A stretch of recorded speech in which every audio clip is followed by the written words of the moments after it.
And it wasn't until when I used to do the rhythm method, it was called. It's actually called the symptothermal method now because you take your symptoms and you take your Mm. temperature every day. And I did that for birth control because I didn't want to take synthetic birth control.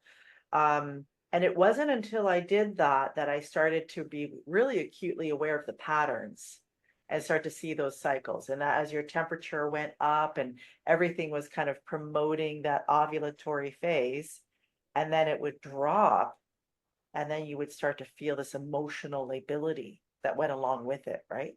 But I think in our modern age, we're just on that treadmill. We're just going. And so we have these peaks and valleys, and we're not necessarily understanding what it is, or we're thinking it's our environment around us or people around are really ticking us off, even though they've done that, forever, but today is ticking us off. So I think you're right that there are certain times where those hormones are actually really good for getting and accomplishing things. And I don't know about you, so I struggled for years with really heavy cycles and very painful, like debilitating. I would miss work. I would be curled up in bed with a heating pad, and I'd be just like in hell, thinking, oh, this is horrible.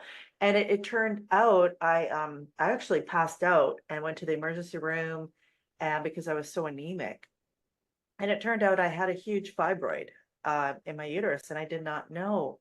And so people are, if I suffered for years needlessly Yeah. because I felt, well, I mean, I don't know how many of you can relate to just when it comes to women's issues, you just think you're supposed to suffer, right? Like it's the curse. I feel like the answer is always antidepressants, right? It's in your mind and it's antidepressants for a lot of things because Yeah. it's related to hormones, right? So and so much of that can throw off our mental and emotional state. So I feel like that's been a solution. Yeah. And Robin says that's what we were taught. It's what we've been told, right?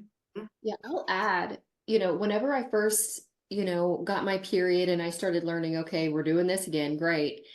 And then I started getting like the cramps and the unease.